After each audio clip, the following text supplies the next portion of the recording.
Ini.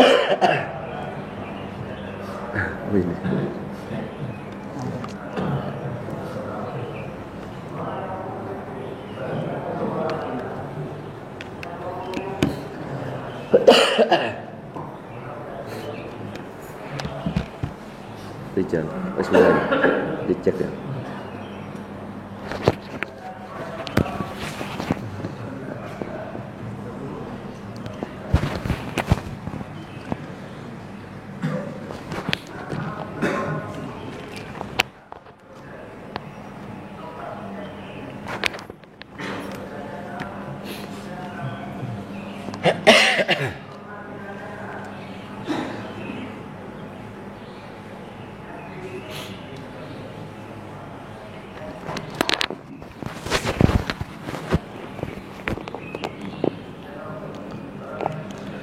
Assalamualaikum warahmatullahi wabarakatuh.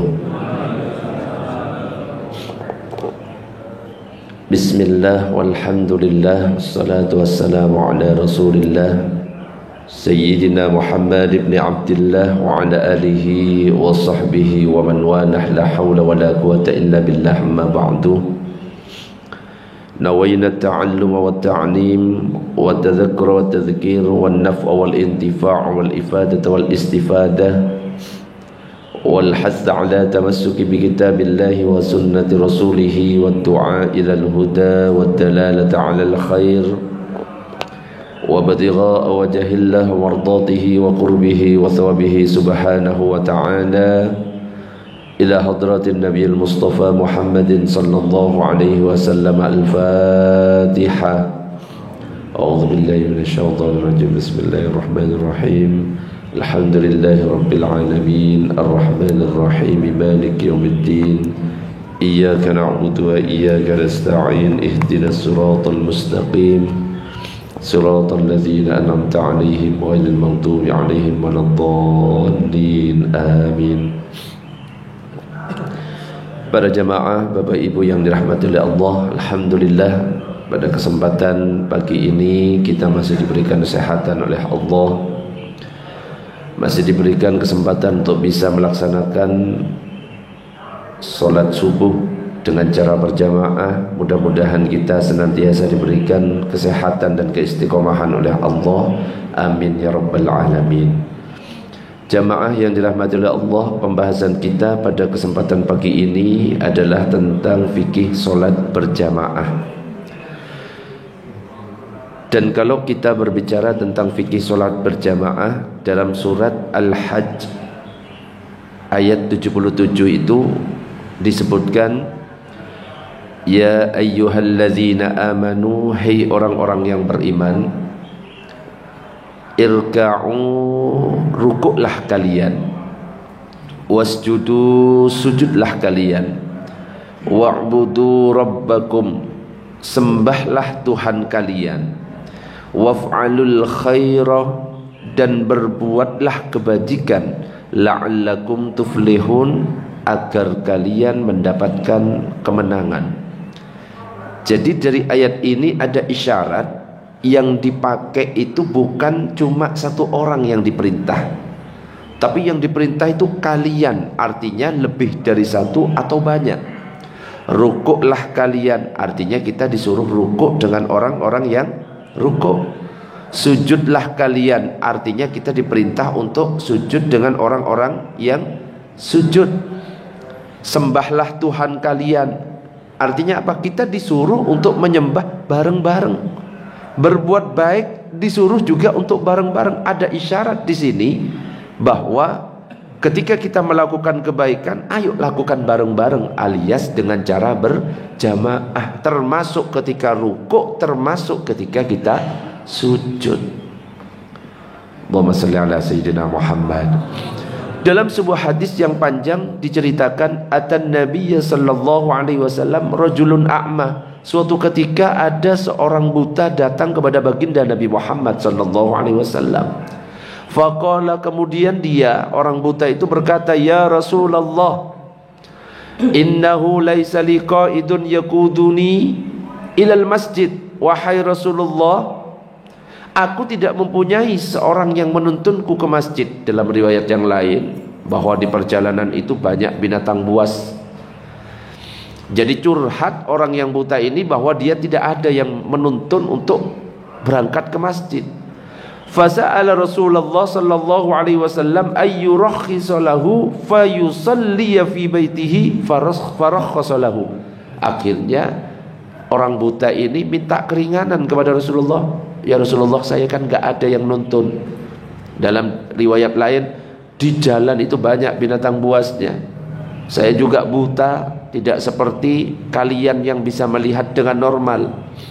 Bagaimana kalau misalkan saya minta keringanan supaya saya bisa sholat di rumah? Maka Rasulullah ternyata memberikan keringanan itu, memperbolehkan kepada orang buta itu untuk sholat di rumah. Falamma walla da'ahu. Kemudian ketika sudah diberikan keringanan, orang itu meninggalkan Rasulullah. Tapi ternyata Rasulullah memanggilnya lagi. Kemudian berkata, hal tasma'un nida abis sholah. Hei kamu, apakah kamu mendengar suara panggilan azan? Maka si laki-laki buta itu berkata, na'am ya Rasulullah, ya saya mendengar panggilan azan.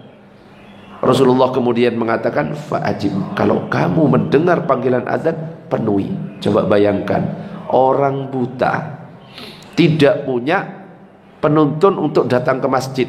Bahkan dalam riwayat yang lain dikatakan bahwa banyak binatang buas masih diperintahkan untuk datang ke masjid melaksanakan sholat berjamaah.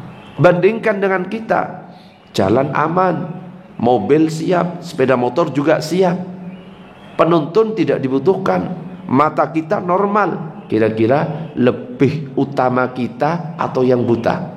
Ya harusnya kita yang lebih bersemangat untuk datang ke masjid. Makanya kita berdoa mudah-mudahan kita senantiasa diberikan keistiqomahan oleh Allah untuk bisa melaksanakan sholat berjamaah. Amin ya rabbal alamin. Nah sekarang kita masuk ke dalam kitab Al-Fiqhu ala Madzahibil Arba'ah. Tentang hukum sholat berjamaah itu sebenarnya apa? Kita bahas dari 4 mazhab. Ternyata 4 mazhab memiliki pandangan yang berbeda tentang hukum sholat berjamaah. Asy-Syafi'iyyatu qalu fi hukmi sholatil jamaah fi sholawatil khamsil mafrudati. Jadi kalau dalam mazhab Syafi'i ketika berbicara tentang sholat berjamaah, tentunya sholat wajib 5 waktu, ar-raji minha annaha fardu kifayatin. Hukumnya kalau dalam mazhab Syafi'i, sholat berjamaah itu adalah fardu kifayah. Fardu itu ada 2, fardu ain, ada fardu kifayah. Kalau fardu ain artinya wajib bagi setiap orang melakukannya. Sholat 5 waktu wajib setiap orang, gak bisa diwakili. Gak sholat ya siap dengan siksa dari Allah. Yang kedua fardu kifayah. Fardu kifayah ini kalau misalkan ada sekelompok orang melakukan, maka yang tidak melakukan tidak dosa.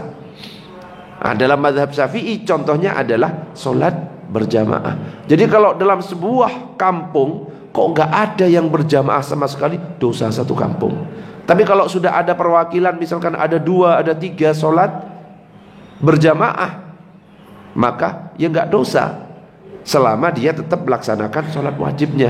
Maka dikatakan hukumnya adalah fardu kifayah. Coba contoh yang lain selain sholat berjamaah yang hukumnya fardu kifayah apa lagi? Apa? Sholat jenazah. Sholat jenazah hukumnya fardu kifayah. Berapa rakaat? Mulai bingung ini. 4 rakaat. Iya, nggak ada rakaatnya. Okay. Khusus tanpa rokaat, tapi ada 4 takbir. Takbir pertama yang dibaca surat Al-Fatihah. Takbir yang kedua yang dibaca sholawat. Takbir yang ketiga dibaca doa Allahumma ighfir lahu warhamhu wa'afihi wa'fu anhu kalau laki-laki. Kalau perempuan diganti ha. Takbir yang keempat yang dibaca Allahumma la tahrimna ajrahu wa la taftinna ba'dahu waghfir lana walahu. Kalau di Masjidil Haram, Masjid Nabawi, setiap selesai sholat pasti ada sholat jenazah. Kalau di sini ada apa enggak? Enggak ya, alhamdulillah, mudah-mudahan panjang umur semuanya, nggih. Setiap selesai sholat subuh, duhur, asar, sampai penasaran, ini sebenarnya beneran enggak ya ada yang mati? Beneran, ternyata lewat. Ternyata memang bener. Ya mudah-mudahan kalau di sini ya panjang umur semuanya, nggih. Amin ya rabbal alamin. Jadi kalau dalam mazhab Syafi'i hukumnya fardu kifayah salat berjamaah. Berbeda dengan mazhab Hambali.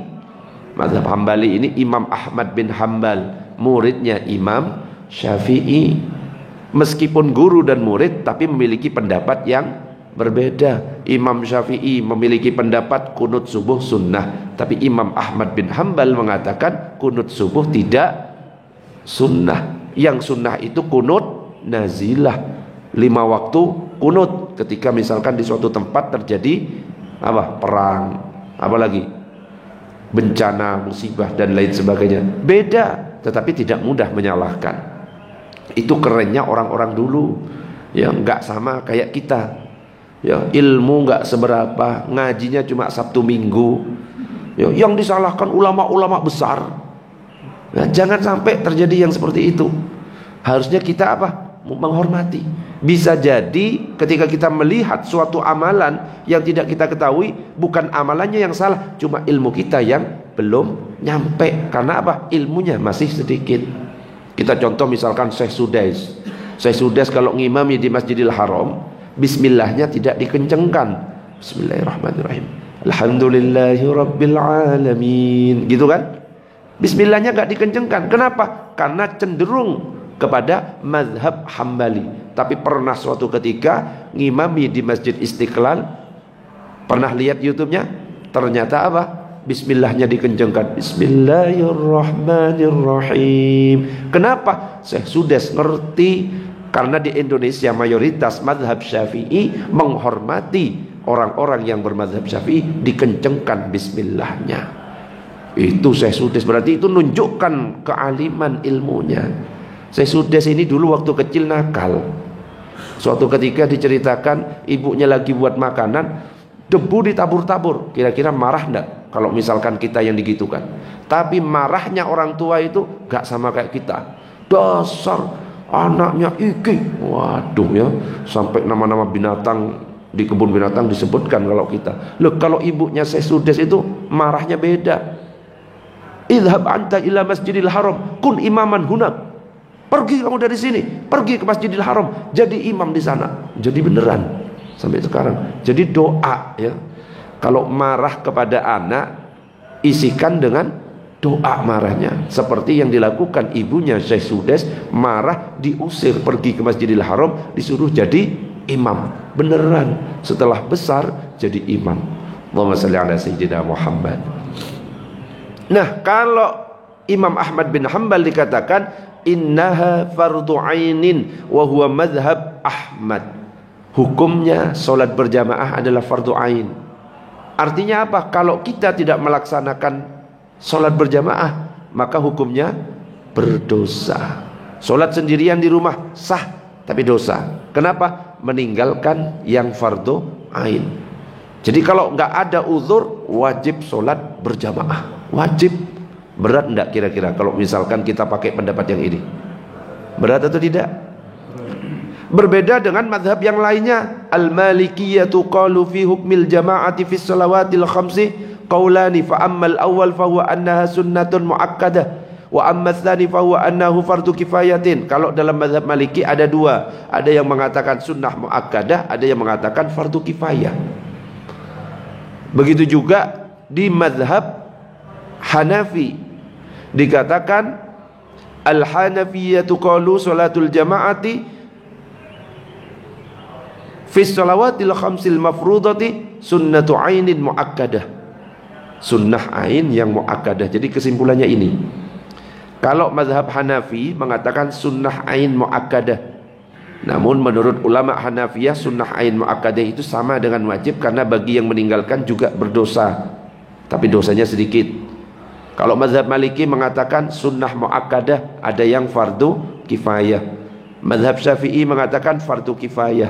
Mazhab Hambali mengatakan fardu ain. Kalau bapak-bapak yang di sini pakai pendapat yang mana? Sunnah, fardu kifayah, atau fardu ain? Fardu kifayah. Enggak ada yang berani pakai fardu ain. Ya berat ya. Berat. Dan ini masing-masing punya dalil. Yang mengatakan wajib ada dalilnya. Yang mengatakan fardu kifayah ada dalilnya. Yang mengatakan sunnah muakkadah juga ada dalilnya. Tapi sebelum masuk ke dalil, supaya nggak ngantuk, ada pertanyaan sampai di sini? Monggo silakan.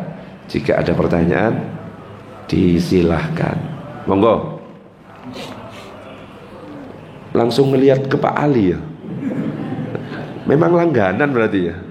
Iya, monggo kalau ada. Monggo, ada. Ada?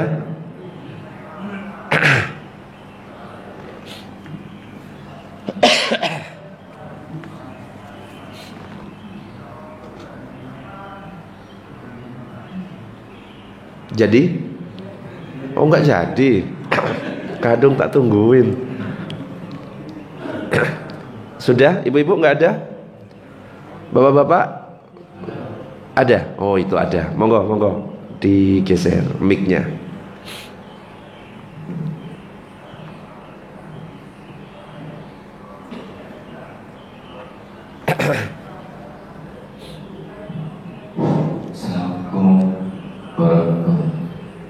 Waalaikumsalam warahmatullahi wabarakatuh.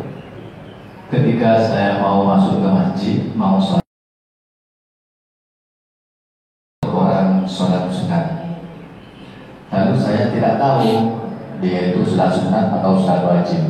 Terus saya memberi tanda di belakang dengan jari saya mau berjamaah. Lalu saya melakukan berjamaah. Ternyata setelah dia bilang, Pak, saya sholat sunat. Apakah itu saya mendapatkan pahala sholat berjamaah atau sholat sendirian? Padahal orang tadi itu sholat sunat, gitu Pak. Dan saya niatnya ingin berjamaah. Saya memberi tanda jari dari belakang, gitu Pak. Terima kasih. Ya, jadi intinya sholat wajib bermakmum kepada orang yang sedang sholat sunnah. Apakah boleh orang yang sedang sholat wajib bermakmum kepada orang yang sholat sunnah? Oke, kita lihat. Nah ini, bagaimana sholat fardu bermakmum pada sholat sunnah?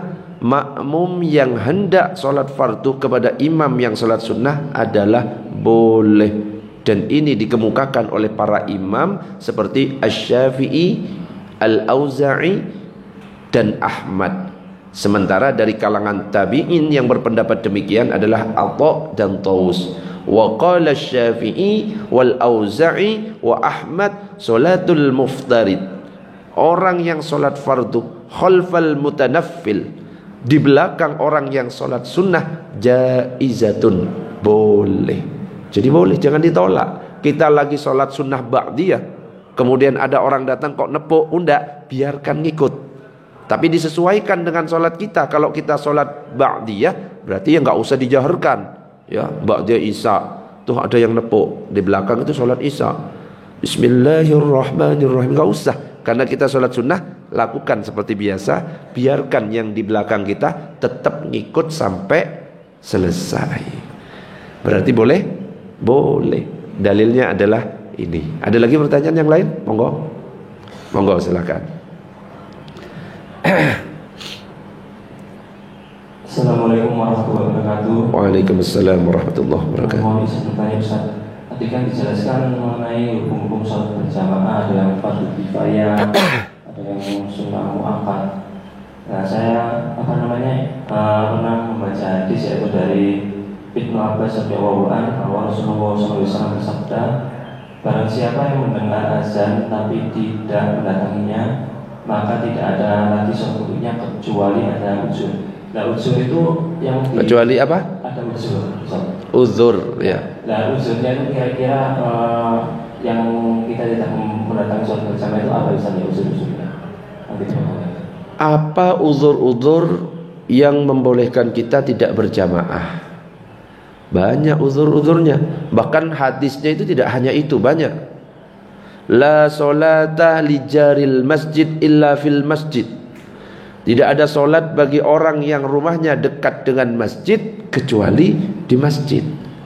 Ya kalau kita artikan tidak ada solat, ya bisa-bisa tidak sah solatnya. Tapi para ulama ternyata mengatakan tidak sempurna solatnya yang bertetangga dengan masjid kecuali di masjid. Makanya ini anjuran bagi kita untuk solat berjamaah selama tidak ada uzur. Apa uzur yang membolehkan? Sakit, boleh solat di rumah.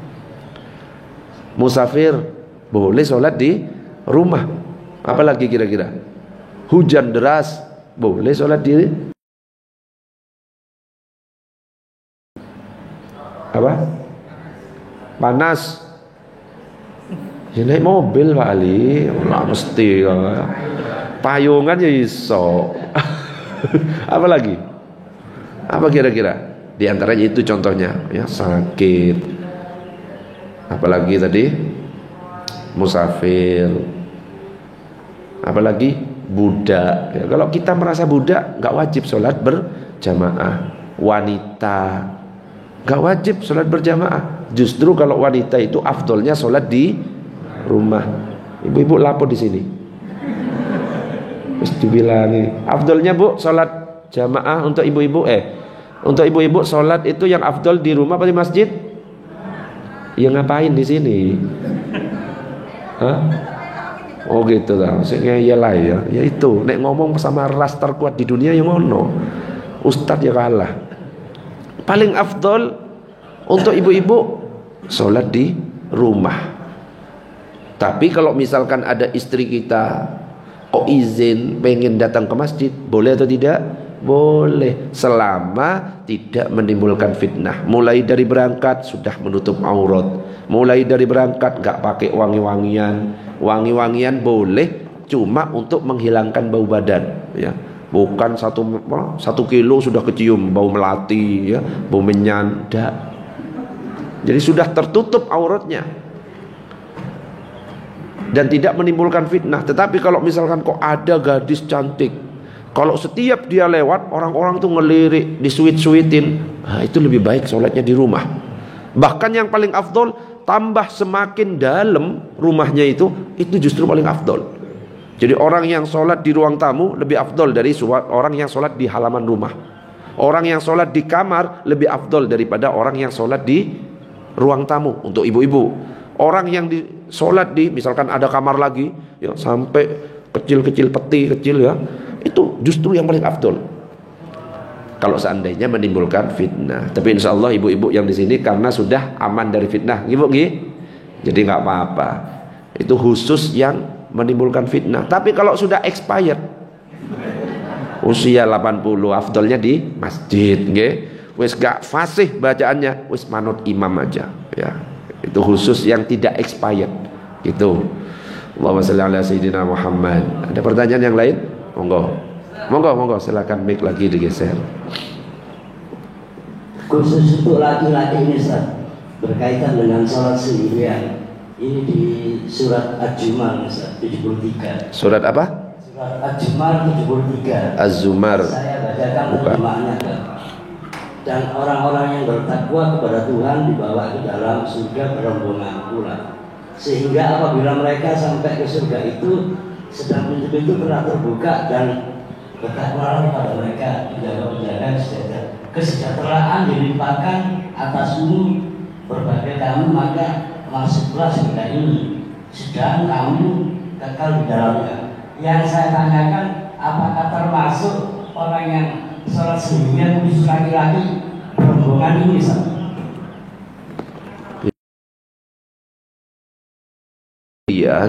Bisa termasuk rombongan yang bisa masuk ke dalam surga.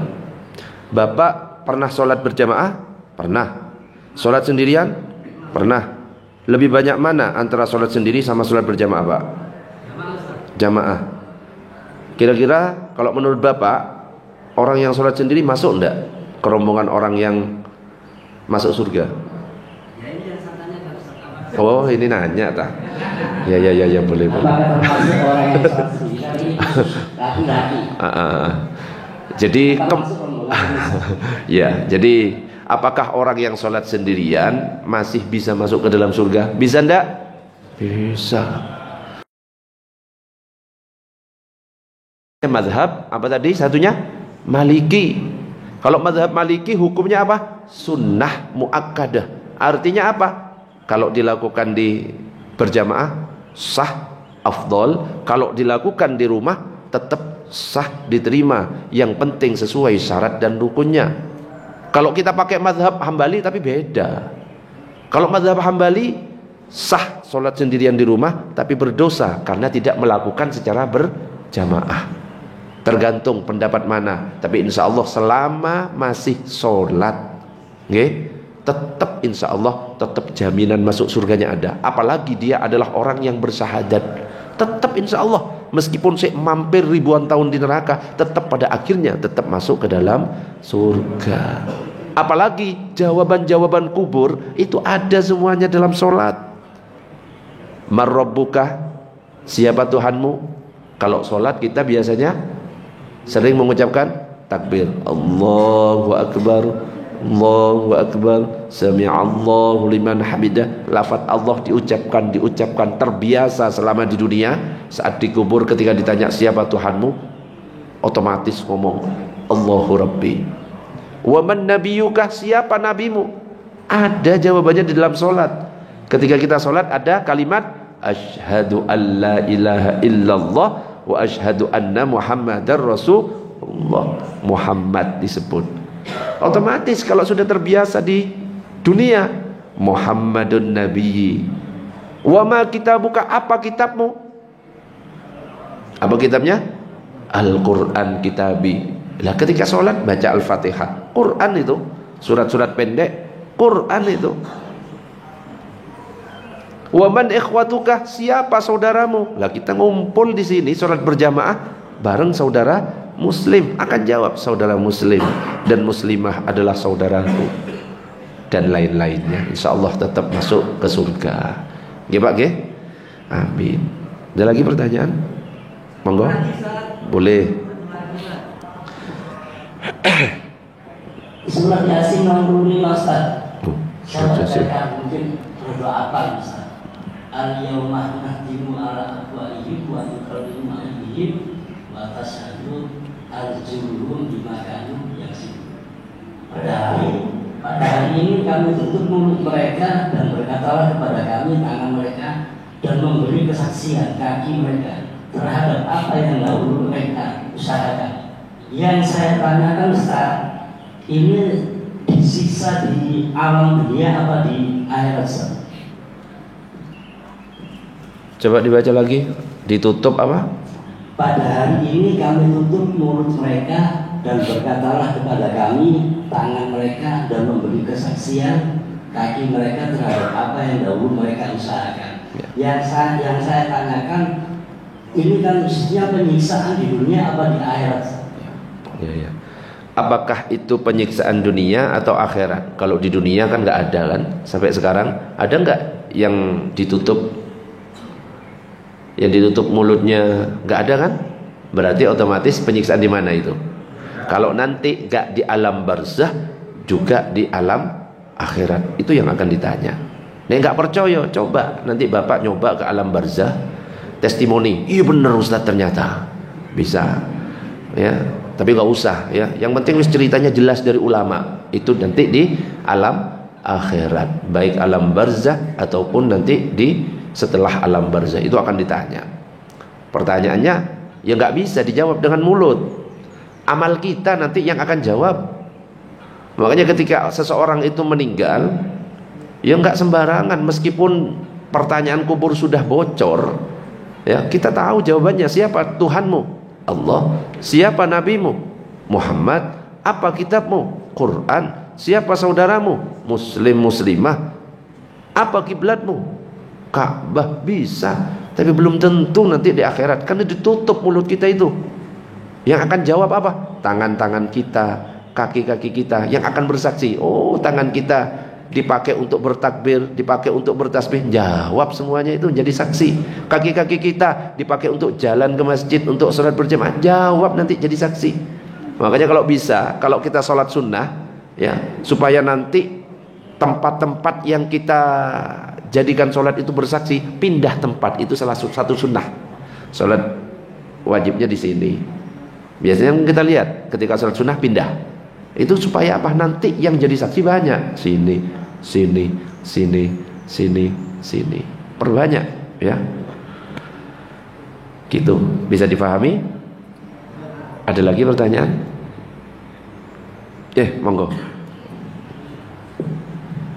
Assalamualaikum warahmatullahi wabarakatuh. Waalaikumsalam warahmatullahi wabarakatuh. Yang mau saya katakan, di waktu kita menghadiri sholat Jumat, kita hadir di situ ternyata khotbah sudah mulai.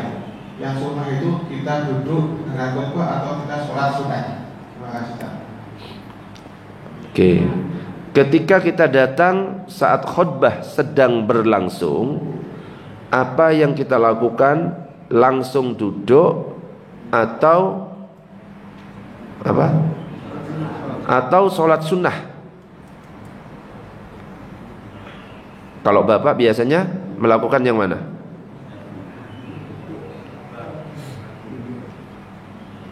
Oke, saya buka dalilnya. Tapi sebentar, ya, lali tempatnya.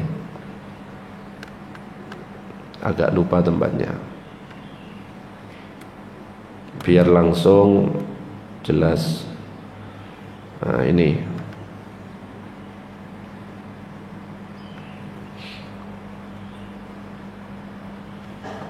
Oh, bukan ternyata. Ini. Nah.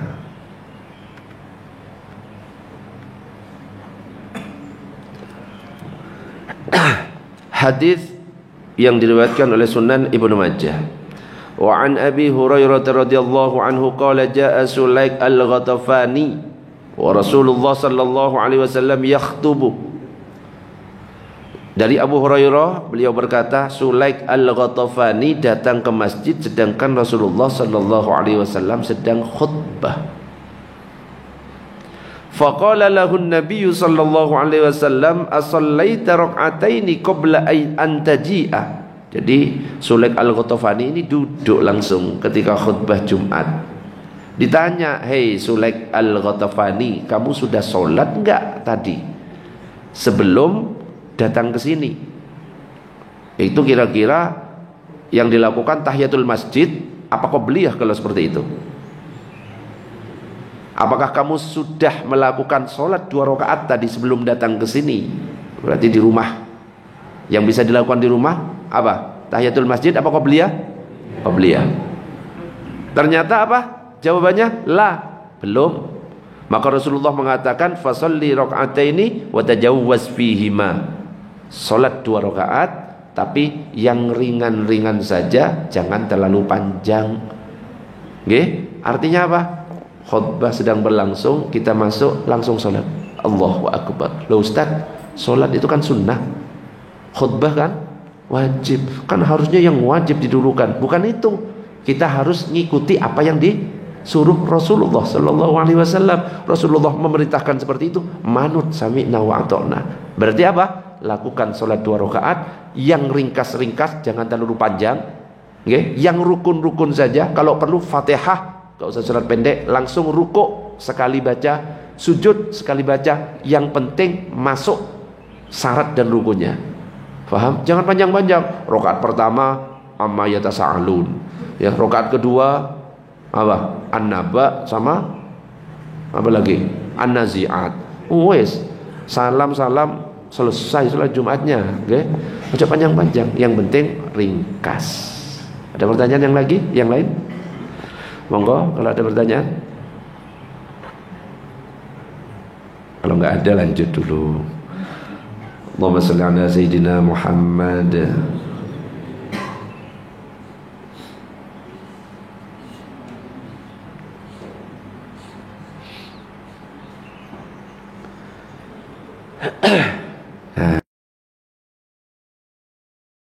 Yang berpendapat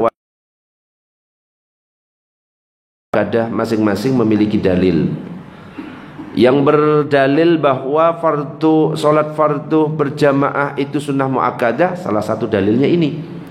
Salatul jama'ati tafdulu salatal fardhi bi 27 darajah. Salat berjamaah itu mengungguli atau lebih afdal daripada salat sendirian 27 derajat. Lebih afdal. Maka hukumnya sunnah berjamaah. Ya tidak hanya ini saja dalilnya, banyak. Ya, itu baru satu saja contohnya. Yang berpendapat fardu kifayah juga memiliki dalil. Ma min thalathatin fi qaryatin wala badwin la tuqamu fihim as-salatu illa qad istahwadha alaihimus syaitan fa alaikum bil jamaah fa innama ya'kulu dhi'bu al-qasiyah. Tidaklah ada 3 orang dalam satu perkampungan atau pedalaman tidak ditegakkan pada mereka solat kecuali syaitan akan menguasainya. Maka berjamaahlah kalian karena serigala hanya memangsa kambing yang sendirian. Akhirnya dalam mazhab Syafi'i dengan dalil ini berpendapat fardu kifayah. Banyak, ya, enggak usah semuanya. Salah satu contohnya lagi. Begitu juga yang berpendapat fardu ain. Dalilnya apa? Wa aqimus salata wa atuz zakata warka'u ma'ar raki'in. Dirikan salat, tunaikan zakat, rukuklah bersama dengan orang-orang yang rukuk. Di situ ada kalimat perintah atau fi'il amr. Fi'il amr atau kalimat perintah menunjukkan wajib. Kalimat perintahnya apa? Rukuklah bersama dengan orang-orang rukuk, disuruh berjamaah. Maka dikatakan hukumnya wajib karena itu ada perintah. Perintah itu menunjukkan wajib. Maka dalam mazhab Hambali akhirnya mengatakan fardu ain. Banyak dalilnya.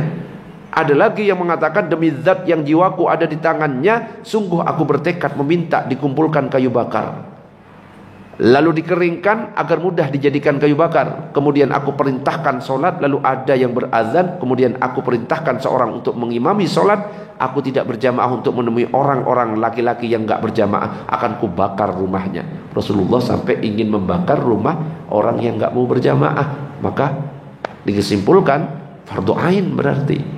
Jadi masing-masing itu punya dalil. Ya sudah, tergantung dalil mana yang diikuti, ulama mana yang diikuti, kita manut. Allahumma shalli ala sayyidina Muhammad. Bahkan ada yang mengatakan gini, dalil solat berjamaah sebagai syarat sahnya solat. Ini lebih ekstrim lagi daripada yang 3 pendapat.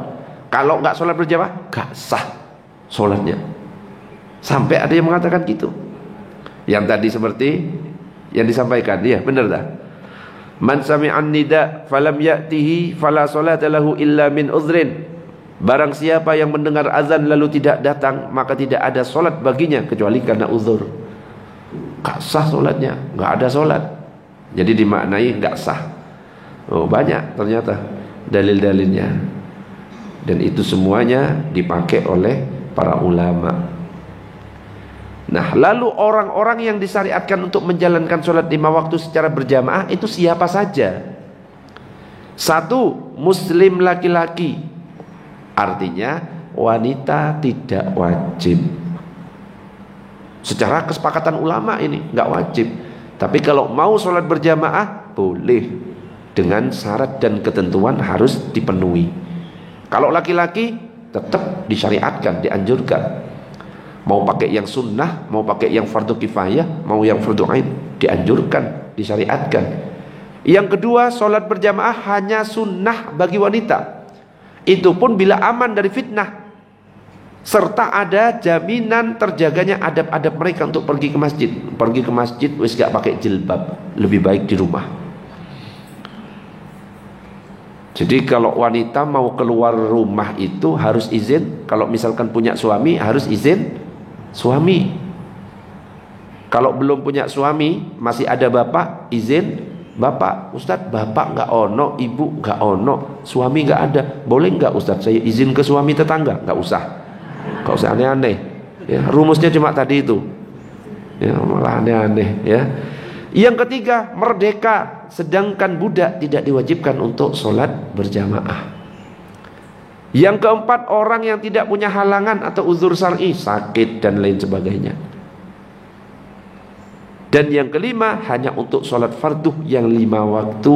Artinya sholat sunnah itu anjurannya sebenarnya lebih afdol dilakukan di rumah. Qobliyah lakukan di rumah. Sholat wajibnya di sini.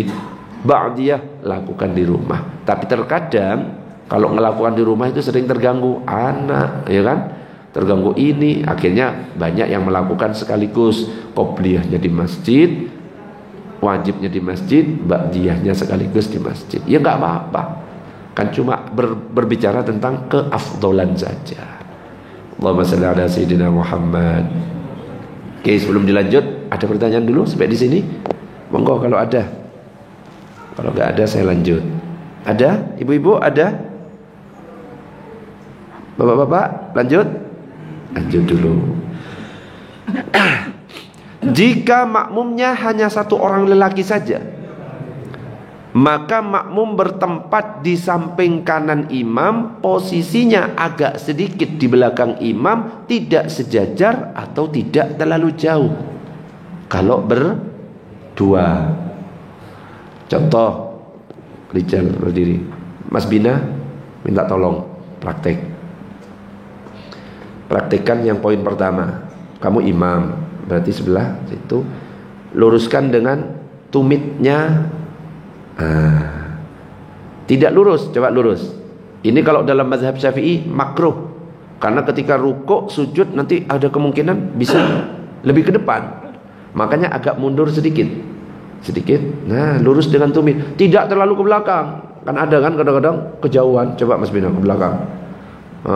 Terus, nah, tidak terlalu seperti ini. Tapi ketika satu orang posisi berdiri, jangan pergi dulu ya.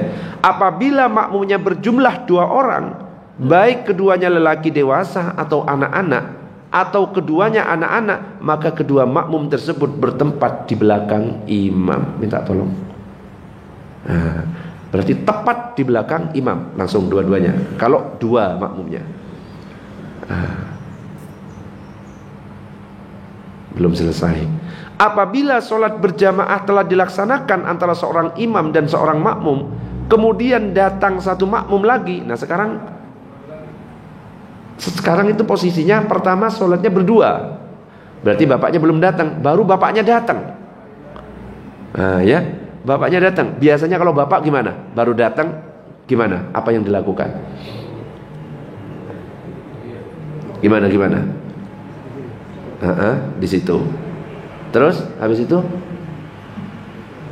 pulang. Ya sholat Pak, jangan pulang ya. Gimana? Harusnya di mana posisinya? Pak Ali, ayo Pak Ali, maju Pak Ali, biar gak nanya terus tak kerjain sekarang. Ayo Pak Ali. Ya gak apa-apa lah, ini kan belajar bareng. Gimana Pak Ali? Sebentar. Terus gitu.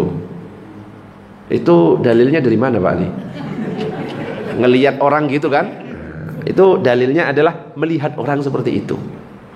Nah ini dalilnya dalam mazhab Syafi'i, Imam Nawawi yang mengatakan. Ya tapi ya sah-sah saja. Tapi kita lihat, jangan duduk dulu ya, nggak apa-apa ya, sambil praktek. Nah ini, apabila sholat jamaah telah dilaksanakan antara seorang imam dan seorang makmum, pertama berdua. Kemudian datang satu makmum lagi, ini dalam mazhab Syafi'i, maka makmum yang baru datang tadi menempati sebelah kiri. Ini Imam Nawawi yang ngomong, bukan saya. Berarti Pak Ali di situ. Terus Bapak ngapain di situ? Ya belum, sabar Pak. Ngaji itu jangan terlalu ngotot, ya, biar nggak cepat gila. Cepat mati nanti ya, nyantai. Nah, berarti Pak Ali berdirinya di sebelah situ. Nah, baca lagi pelan-pelan. Menempati sebelah kiri imam. Setelah itu, apabila di depan imam masih ada tempat, sedangkan di belakang makmum sudah tidak ada tempat lagi, ternyata di situ tembok belakang. Yang sini kan longgar. Apa yang dilakukan? Imam maju, mam, tutup. Ojo langsung langkah. Maju lagi, 1, tutup. Ini langsung merapat. Seret. Nah, itu kalau misalkan di belakang sudah notop. Nah sekarang kebalikannya. Nah posisinya kayak gini, yang depan sudah notok, Mas Bina di sini. Nah Pak Ali datang, berarti Pak Ali di situ takbir dulu Pak Ali, bukan nyolek kayak tadi. Takbir, Allahu Akbar, baru mundur.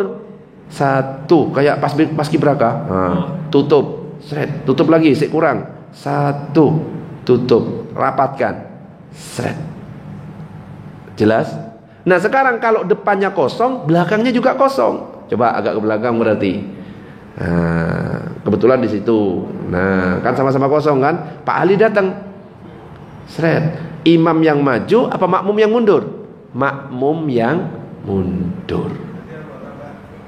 Nah, ketika sudah lurus tadi di belakang, sudah mundur di belakang, terus Bapak siapa? Namanya Pak? Pak Agung datang, biar ada manfaatnya berdiri. Ya. Dari tadi gak ono manfaatnya. Datang, maka posisikan di sebelah sini. Nah, jelas tidak sampai di sini. Nah, sekarang monggo silakan duduk. Allahumma shalli ala sayyidina Muhammad. Ternyata gitu yang diceritakan Imam Nawawi. Nah, Imam Nawawi kan jelas kitabnya, kitab Al-Majmu' Syarhul Muhadzab. Nah, tanya Pak Ali tadi, gak jelas kitabnya, tapi ya sah ya. Jadi bukan nyolek dulu baru kita takbir. Takbir dulu, kalau misalkan baru datang berdua, takbir dulu baru sentuh. Tapi sebenarnya nyentuh ini gak wajib. Kalau orangnya itu ngerti, orangnya itu wes ngerti, langsung berdiri di sebelahnya takbir, itu sudah boleh. Sebenarnya nyolek mencolek itu tidak ada kesunahan. Ini cuma ngasih kode, takutnya nggak paham. Tapi nyoleknya kebalik kita, nyolek dulu takbir, salah. Itu dianggap mengganggu sholat. Kalau kita takbir, karena kita posisi sholat, Allahu Akbar, sentuh. Coleknya jangan terlalu romantis. Ngene biasa. Ya. Gitu. Allahumma shalli ala sayyidina Muhammad. Ada pertanyaan sampai di sini? Oh, langsung nanya. Oke, monggo. Oke. Boleh. Untuk menurut keterangan Rasulullah bisa. Kalau enggak salah ini. Sholli ra'aitumuni usolli. Salatlah kamu seperti kamu melihat aku sholat. Yang keterangan tadi gimana Ustaz? Yang Rasulullah. Ya. Sholatlah kamu seperti kamu melihat aku sholat. Ya. Sallu kama ra'aitumuni usolli. Sholatlah kamu sebagaimana kamu melihat aku sholat. Menurut keterangan Rasulullah bagaimana Ustaz? Sama kayak tadi. Iya, itu prakteknya. Yang disyarahkan oleh itu sarah itu hadis riwayat Muslim dan disyarahkan oleh Imam Nawawi dalam Syarah Sahih Muslim, dan itu keterangannya. Jadi kitab hadis itu kan macam-macam. Ada kitab hadis Bukhari yang mensyarahi, yang memberikan penjelasan kepada hadis Bukhari itu Ibnu Hajar Al-Asqalani. Ada kitab hadis namanya Muslim. Hadis yang dikutip Bapak tadi itu riwayat Muslim, sallu kama ra'aitumuni usolli. Diberikan syarah. Syarah itu artinya penjelasan oleh Imam Nawawi. Penjelasan Imam Nawawi ya tadi itu. Nah, kalau ada yang berpendapat lain, Ustaz pas di sampingnya, monggo. Itu pakai pendapatnya Syekh Nasiruddin Al-Albani yang biasanya dipraktekkan oleh teman-teman Salafi. Apakah sah? Sah menurut mereka. Ustaz, menurut Ustaz, ya masa saya mau mengatakan tidak sah, emang saya malaikat ya?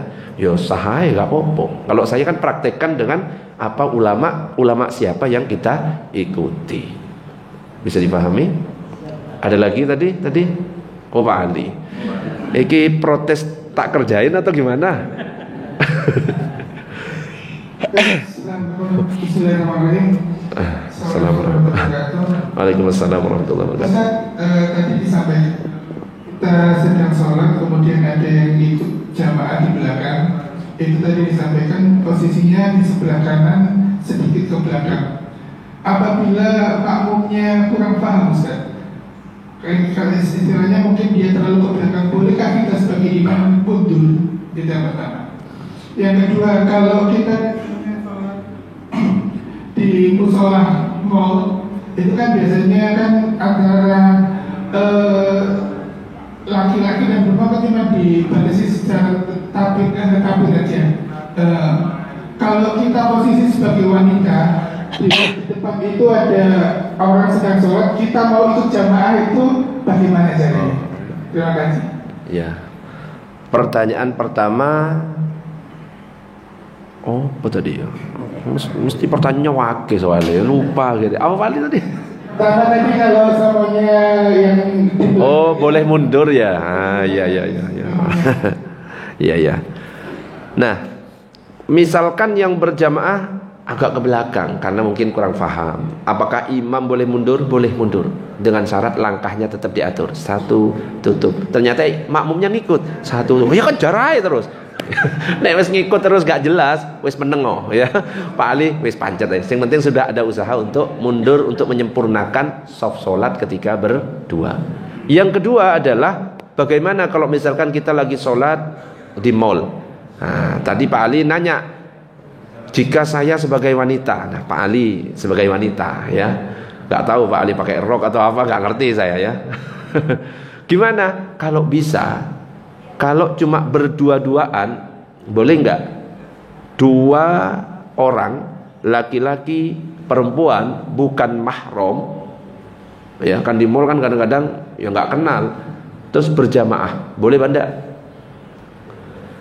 Boleh banda? Atau ada yang ngajak, Mas, ya, Mas Ali, asik. Ayo berjamaah gitu loh. Kira-kira Pak Ali siap ngono, sami'na wa ata'na, masa langsung gitu. Justru hukumnya haram. Berjamaah bukan mahram selain istri. Ya, selain istri. Istri itu mahram atau bukan? Nah, ini banyak yang bingung juga. Istri mahram atau bukan? Mahram.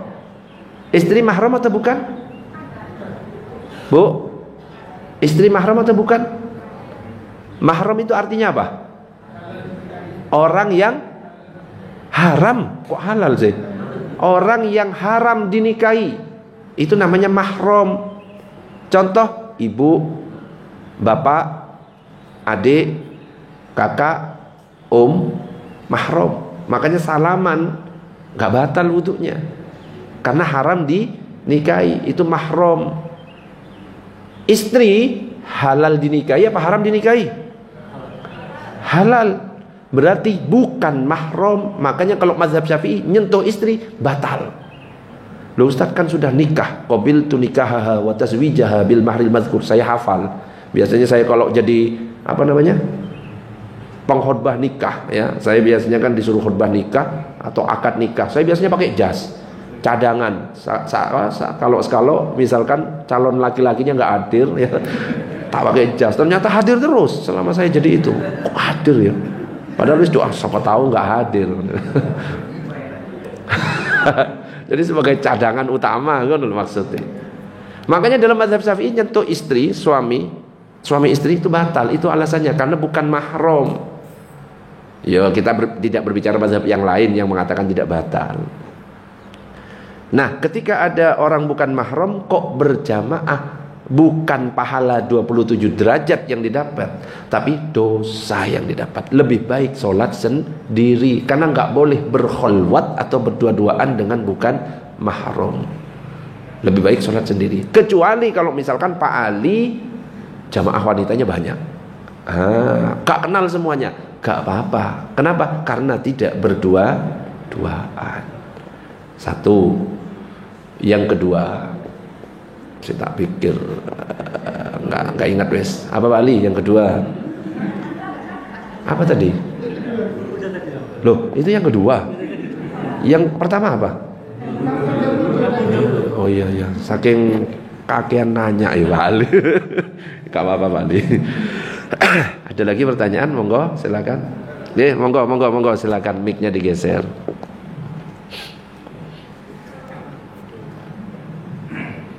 Assalamualaikum warahmatullahi wabarakatuh. Waalaikumsalam warahmatullahi wabarakatuh. Kita ulang di posisi berjemaah dengan kita yang banyak kan? Jadi yang di belakang ini sudah penuh ya. Belakang sudah penuh. Terus datang satu. Posisi ini apakah langsung di belakang lurus imam atau apa yang bisa dilakukan, yang harus dilakukan terhadap jemaah yang terakhir? Ya. Berarti dia kan sendirian. Sendirian. Apakah masih termasuk berjemaah yang sendirian? Dan dimulai dari posisi mana? kanan atau kiri atau tengah? Kira gitu. Terima kasih. Ya. Terima kasih. Pertanyaan bagus. Imam sudah berdiri, saf satu penuh. Gini kan? Ada satu orang. Di mana posisinya? Apakah di kanan?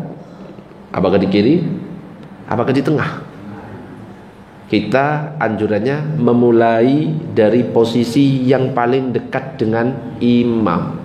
Berarti di tengah. Aman kalau misalkan nanti ada datang lagi.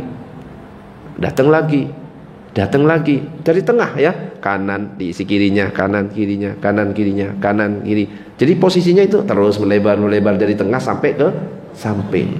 Nah, yang jadi pertanyaan, ini sudah orang terakhir datang sendirian, apa yang dilakukan? Apakah tetap sendirian atau ngajak seseorang? Kalau dalam mazhab Syafi'i, orang yang berdiri sendirian di sini itu sah sholatnya, tapi nggak dapat pahala berjamaah. Itu dalam mazhab Syafi'i. Apa yang dilakukan? Nyolek depannya supaya mundur. Praktek ini harus ini. Dulu pernah saya bahas. Rijal, kamu berdiri, minta tolong 5 orang maju. Minta tolong langsung 5, ayo 5 langsung di belakangnya. Terus 1, 5 langsung minta tolong. Kita kerjain wakeh. Nah 5. Anggap saja bapak ini sudah tembok, oke? Yang sana sudah tembok, sudah penuh. Terus muncul satu orang datang. Saya ikut kecantol lepot ini. Satu orang lagi datang. Mas Bina datang posisi di sini. Ini jangan dibiarkan di sini sendirian. Kalau masih ada teman datang masih dapat sah sholat, pahala berjamaah juga dapat. Ini dalam mazhab Syafi'i beda soalnya dengan mazhab yang lain. Kalau pakai mazhab yang lain ya tetap sah. Kita ngomong mazhab Syafi'i. Datang seperti ini, wis yakin sudah nggak ada, warga yang lain itu sudah nggak ada, warga terakhir. Ya, ketika ini sudah di sini, langsung takbir dulu. Allahu Akbar. Kemudian colek salah satu. Nggak nyampe tangannya Pak ya. Pakai garpu. Ya, colek. Bisa kan ya? Kalau saya nyampe karena panjang tangan ya. Anggaplah ya, dicolek salah satu. Jangan pas di depannya karena nanti ini akan mundur. Berarti nyoleknya setelah takbir. Kalau kita nggak takbir itu dianggap ganggu. Tapi kalau kita takbir berarti kita dalam keadaan sholat. Tapi gerakan kan tidak lebih dari 3. Monggo diulangi. Datang terus takbir. Allahu Akbar. Colek jangan yang tepat di depannya. Tak. Nah, yang Pak Ali dicolek, ojo mundur sih Pak Ali keburu. Wis nanyanya wakeh buru-buru. Ya, ojo sampai noleh. Opo? Ojo, batal kayak gitu. Tapi Pak Ali mundur. 1 tutup. 1 terus sampai lurus, tutup terus pokoknya sampai lurus. Nah, yang ini menutup merapat ke arah imam. Pokoknya kan sunnahnya mendekat ke imam. Tutup terus, jalan lagi. Ini kosong, biarkan. Ini biarkan kosong sampai ada orang datang. Kalau orang datang bukan di sampingnya Pak Ali atau di sampingnya Bapak, tapi langsung ngisi di sebelah sini. Bisa difahami atau tidak? Gitu caranya. Allahumma shalli ala sayyidina Muhammad. Wes jelas, silakan kembali. Khusus Pak Ali belum. Oke, ada pertanyaan lagi? Iki wis habis sebenarnya, wis 1 jam. Suara wis gak kuat ini. Saya ada, monggo silakan. Aduh ya Allah. Mohon izin saya bertanya terkait sholat berjamaah. Kadang ditemui di masjid-masjid itu ada yang jaga parkir. Sholat jamaahnya di teras karena memang sedang menjaga kendaraan jamaah. Apakah itu boleh? Kemudian saat sholat jamaah yang terputus dengan imam karena terhalang pintu ruang utama yang tertutup, itu apakah dihitung pahala sholat berjamaah? Matur nuwun. Kita tambah jelimet maneh iki. Lah sampai jam 6:30 iki tema baru iki. Oke. Nah, sekarang posisinya ini ketutup misalkan. Ini enggak ono spidol, kan digambar harusnya. Jadi cara membuat masjid itu bukan berdasarkan tukang desain masjid. Sebenarnya tanyakan ke ulama. Karena ada kemungkinan dia sholat berjamaah tapi nggak dapat pahala berjamaah, tapi sholatnya sah. Kan ada masjid yang modelnya seperti ini. Sabar. Ini imam, ini tembok, ini tembok. Anggap bukan seperti As-Sakinah, okay? Ini tembok, pintunya di sini. Faham sampai di sini? Pintunya di sini. Faham? Orang yang sholatnya sah tapi nggak dapat pahala berjamaah yang di sebelah tembok sini. Dikatakan tidak dapat pahala sholat berjamaah karena ketika mau menuju imam dia itu harus mundur. Faham nggak maksudnya? Karena kan tembok sini. Dia ketika mau menuju imam dia harus mundur baru maju. Jadi ketika posisi makmum seperti itu, ketika mau menuju imam dia harus mundur baru maju. Dia itu sholat sah tapi nggak dapat pahala berjamaah. Makanya yang benar harus lubang di sini. Ini benar ini. Makanya yang orang-orang yang di sebelah sini dapat pahala berjamaah semuanya, nyambung. Karena apa? Ketika mau ke imam dia nggak pakai mundur, langsung aja. Bisa difahami? Ini ada dalam kitab I'anatut Thalibin, syarahnya kitab Fathul Mu'in. Satu. Yang kedua, tukang parkir. Tukang parkir sambil jaga parkir, akhirnya sholatnya di pojokan sana di luar. Apakah sholatnya sah? Sholat sah, tapi berjamaah tetap gak dapat. Ya, karena jarak. Kenapa kok dikatakan sah meskipun terputus jauh? Jarak sholat berjamaah yang bisa sah itu 300 dhira. Ini ada dalam kitab Safinatun Najah. 300 dhira itu kurang lebih 130 sampai 150 meter. Jadi selama dari saf paling belakang ada orang 150 meter, kemudian sholatnya jauh sejauh itu masih sah. Cuma karena terputus saf-saf yang kosong, sholatnya sah tapi tidak dapat pahala berjamaah.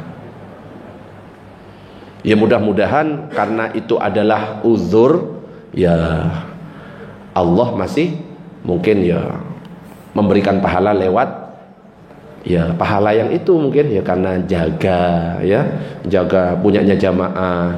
Lo kan dapat pahala. Ya, satpam yang jaga orang-orang iktikaf di sini dapat pahala, kalau jaga keamanan dapat semuanya. Mungkin pahalanya bisa diambil dari situ gitu. Tapi kalau masalah sholat berjamaahnya dapat pahala berjamaah tidak. Tapi masalah pahala yang dikasih bisa saja orang yang berjamaah ini dikasihkan pahalanya karena dijagakan kendaraannya oleh orang itu. Gitu. Tadi siapa yang nanya? Ya, jelas. Allahumma shalli ala sayyidina Muhammad. Ada pertanyaan yang lain? Monggo Bah, silakan Bah. Siapa?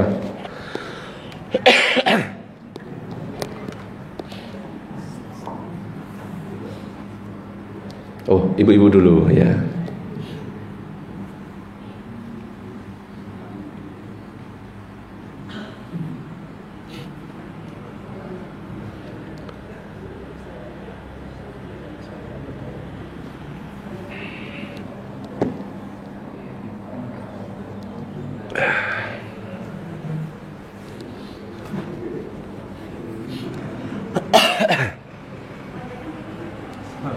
Mati pertanyaannya. Monggo agak mendekat sedikit Bu. Oh bisa. Waalaikumsalam warahmatullahi wabarakatuh. Izin bertanya Ustaz, kami kan di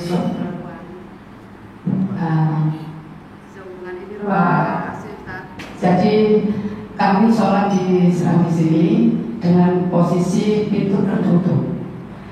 Tutup rapat. Jadi apakah sholat kami mendapat pahala jamaah? Iya, tolong. Ya, waalaikumsalam warahmatullahi. Ini curhatan emak-emak yang sholat di Serambi kemudian ditutup karena alasan AC. Yo, bener kan? Karena AC akhirnya, betul katanya. Atau sekali-sekali bapak-bapaknya di luar, ibu-ibunya di dalam gitu ya. Biasanya kan gitu, ya. Karena tempat ber-AC terus ditutup. Supaya Ustaz, apakah sah? Yang nggak sah itu kalau ibu-ibu yang di luar nggak bisa menuju alias dikunci. Selama tertutup, tapi kalau seandainya dibuka masih bisa kebuka, itu masih sah dan pahala berjamaah juga dapat. Yang nggak bisa ditutup terus dikunci. Ibu-ibu mau masuk nggak bisa, itu terputus itu kalau seperti itu. Bisa difahami ibu? Atau dipaku, akhirnya nggak bisa dibuka pintu. Ketika mau menuju nggak bisa nyampe, itu tidak dapat. Makanya ya jangan dikunci, kan nggak dikunci bagai. Ya kasihan dibuka.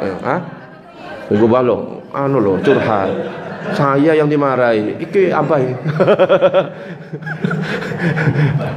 Tetap dapat pahala, okay? Tenang bah, saya bela. Tetap dapat pahala. Tapi kalau mau komplain dibuka, ya komplainnya ke takmir. Bukalah satu ya, baru ditutup. Tapi tetap dapat pahala selama tidak dikunci. Yang nggak bisa dibuka itu ya, yang nggak dapat itu ya. Nah, kalau misalkan nggak bisa, tetap dapat sholatnya sah, cuma nggak dapat pahala berjamaah. Makanya harus ngerti takmir itu, kasihan jamaahnya. Wis kadung datang nggak dapat pahala sholat berjamaah. Man. Nanti masalah komplain ini harus dibuka ya ini ada orangnya ya. Sepulang ini buat perhitungan sendiri secara adat masing-masing ya, jangan dengan saya. Ada pertanyaan yang lain? Gak ada. Ya monggo Pak. Saya mau nanya terkait dengan posisi yang jika kita sholat berjamaah, kemudian di depan kita ini ada anak-anak kecil. Nah, pada saat kita sudah berjamaah masuk rakaat berikutnya mereka bermain. Nah, bermain. Bagaimana kita apakah kita harus bergeser untuk mengisi kekosongan anak yang bermain itu? Sementara ada juga di dalam rakaat berikutnya di tempat yang di depan kita juga ada juga Ustaz. Maksudnya sekarang dia depannya kita, nanti habis itu yang sebelah sana, apakah kita harus mengikuti soft yang kosong itu, harus mengisi soft yang kosong itu? Ya. Makasih. Nggih, matur nuwun. Jadi idealnya soft yang benar itu laki-laki dewasa, anak laki-laki di belakang, anak perempuan, baru ibu-ibu perempuan dewasa. Itu kalau misalkan satu deret seperti ini. Tapi kalau sudah ada tabirnya, ada penutupnya seperti itu, ya nggak harus anak-anak depan. Nah, nggak harus ya. Itu kalau misalkan satu ruangan seperti ini. Jadi sebenarnya anak-anak itu posisinya di belakang, Mbak. Nah, adapun kalau misalkan ya kejadian-kejadian yang sudah terjadi, biasanya kan ada yang di depan dan lain sebagainya. Dan nggak boleh kita nyalahkan anak-anak yang sudah dapat tempat di depan. Ayo anak-anak mundur, itu kurang ajar namanya. Nggak bener.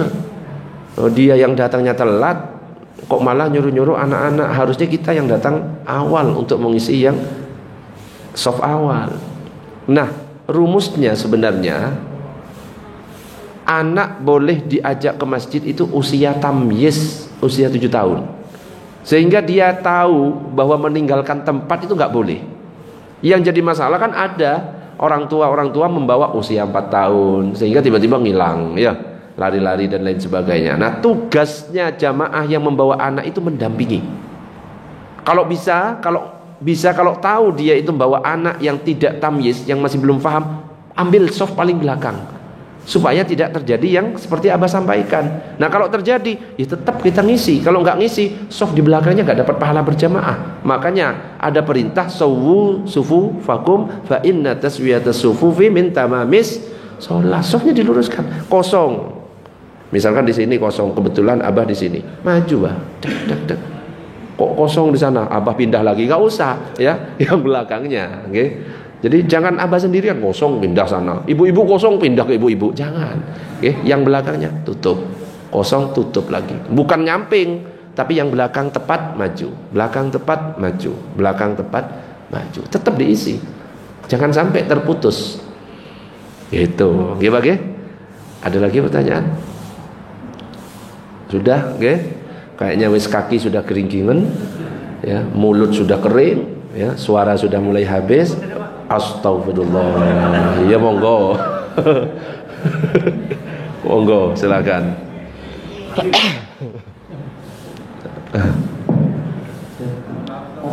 Monggo, saya maafkan. Terkait dengan pertanyaan nyambung ahli tadi, kalau kita sedang bekerja di salah satu usaha, terkadang satu ruangan ada laki-laki, ada yang perempuan. Ketika tiba waktu sholat, misalkan sholat duhur kayak gitu, misalkan saya sama sholat, ada teman yang perempuan, Mas, saya ikut berjamaah ya. Padahal Ustaz tadi menyampaikan kita kan bukan mahramnya. Iya. Kalau seperti itu gimana Ustaz? Atau kadang-kadang kita sebenarnya mau sholat sendiri, kita kan nggak bisa ke masjid, kita sholat sendiri, tiba-tiba ketika di musola ketemu dengan teman saya juga yang kita ketemu setiap hari kayak gitu. Saya sekalian ya jamaah ya. Gimana Ustaz? Terima kasih. Assalamualaikum. Ya. Ini kalau di kantor ya kan belum tentu semuanya paham. Tiba-tiba bapaknya sholat, ibu-ibu yang lain teman kantor ya, saya tak ngikut, mau nolak gimana gitu kan, ya kan nggak enak kan, mau nolak gimana? Apakah boleh? Ya tetap nggak boleh, tetap haram hukumnya karena bukan mahram. Gimana cara kita mengkomunikasikan yang baik dengan dia? Ya susah. Ya, ngomongnya gimana Pak kira-kira kalau mau nolak? Tapi intinya hukumnya tetap haram kalau bukan mahram, kecuali kalau perempuannya tidak satu, tidak berdua-duaan, ada perempuan yang lain. Anu Mas, saya tak ikut sholat berjamaah. Ya wes, yang lain mana sekalian? Loh gitu. Ditunggu yang lain. Ditunggu yang lain. Kalau ada dua perempuan, Mas yang imami, aman. Tapi kalau berdua-duaan lebih baik sholat sendiri. Ya ngomong mau gimana apa? Ya mau gimana pun ya kita ngomong. Ya lebih baik kan berkata pahit, meskipun ya lebih baik berkata baik apa? Pahit tapi itu benar. Anu kemarin saya ngaji itu nggak oleh ya apa enake. Wis gak apa-apa sekali-sekali ya ojo ya. Ya apa nek sholat sendiri ae. Oh ya ngono. Ya wis. Ngomong baik-baik to the point. Kalau wis gak bisa untuk menjelaskan, saya kemarin ngaji kayak nggak oleh. Ya apa ya? Iya ta. Oh, nek nggak percaya ayo ngaji setiap minggu di Masjid As-Sakinah gitu loh, biar ngaji terus nanya saya tak jawab. Ngono ya. Susah juga kalau kayak gitu itu kalau sama orang yang nggak ngerti, soalnya bisa-bisa tersinggung. Opo nggak mau diajak berjamaah, kan beda kayak gitu itu. Ya, tapi mau nggak mau ya tetap dosa karena aturannya seperti itu. Tinggal bagaimana cara kita komunikasi yang baik. Pak Ali wis sudah ancang-ancang ngacung, repot gara-gara nyebut Pak Ali, akhirnya Pak Ali ngacung. Silakan.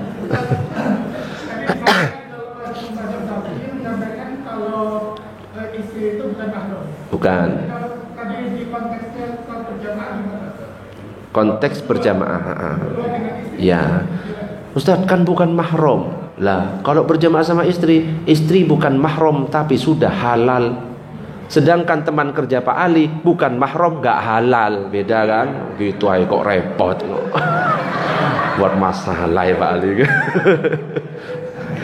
Jelas? Sudah, wes saya capek, wes tak tolak pokoknya. Saya loh baru nyampe rumah itu loh jam 12 lebih 10. Sholawatan sama Gus Enji sampai 12.10. Itu pun saya nggak pulang ke rumah sakit. Anak saya itu DB, mohon doanya guys semuanya. Saya 3 hari ini tidur di rumah sakit, ngaji tidur rumah sakit, ngaji tidur rumah sakit. Tadi malam berangkatnya di rumah sakit, ya kan? Berangkat jam 3, nyampe rumah tadi malam jam 12 lebih 10. Cuma tidur 2 jam. Nyampe sini Pak Ali nanya toh. Tapi gak apa-apa. Kita tutup dengan doa kafaratul majlis. Subhanakallahumma wa bihamdika asyhadu an la ilaha illa anta astaghfiruka wa atubu ilaik. Assalamualaikum warahmatullahi wabarakatuh.